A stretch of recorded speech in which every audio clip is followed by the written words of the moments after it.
Thank you so much for inviting us here to be with you today, and happy anniversary.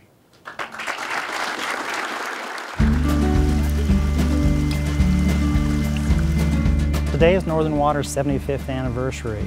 Northern Water was created on this date in 1937, September 20th. You guys get your posters and your cups? It's a special time for Northern Water. This is an area where I grew up. I grew up the 7th of 10 children on a farm, a mile and 3/4 west of Eaton. My dad was born in 1913 on a farm about a mile from where I grew up. Northern Water's inception really came out of challenging times of the 30s.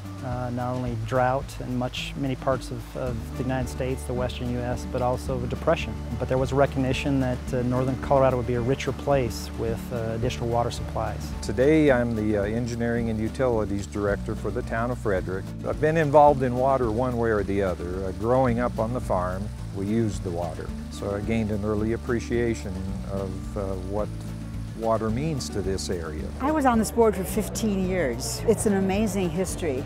The vision of those people 75 years ago is incredible. Can the future be planned with the same level of wisdom and foresight that the first people on the Grand Lake Committee had when they were putting together the CBT project? The Colorado Big Thompson Project, otherwise referred to more commonly as the CBT project, is a reclamation project owned by the Bureau of Reclamation, and it captures water high in the headwaters of the Upper Colorado River in Grand County.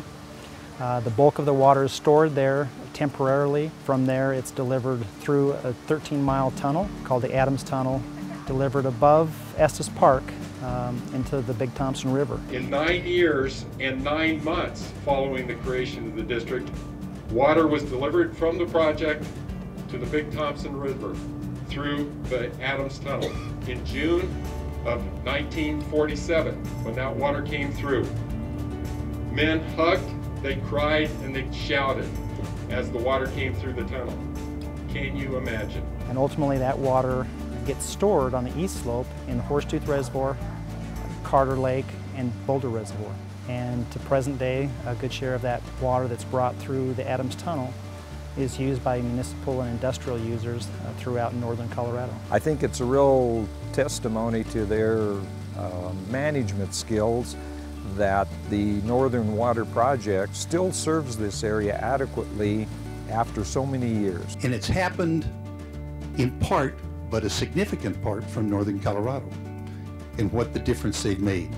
They've turned a desert into a garden, and they've remade the world. But agriculture continues to be a key part of our economy in northern Colorado. We have benefits from ag beyond just the economics. It's a way of life, it's open space for our communities, so it's very important to this area. They've helped produce power from the most cost-effective and most environmentally benign source on the face of the earth. Northern Water has significant resources in the area of water conservation, trying to make water supplies that we all know are limited here in northern Colorado go a little bit farther, as well as water quality challenges continue to arise, and Northern Water continues to invest significant resources in water quality. As we celebrate what has been accomplished in the past 75 years, we should take a moment and imagine what we want for the future. One of the things I'm involved with today is the Northern Integrated Supply Project, or NISP, and I look at this as our turn to do something for future generations. And it's a project that wouldn't happen without the coordination and the leadership and management of Northern Water staff and the board. I think the legacy is that what you really need to do for the public, if you have the vision, you can accomplish it. We need to store this precious resource and use it wisely. As employees of Northern Water, we're all proud to continue a heritage that's very rich in water development, providing a key resource to northern Colorado.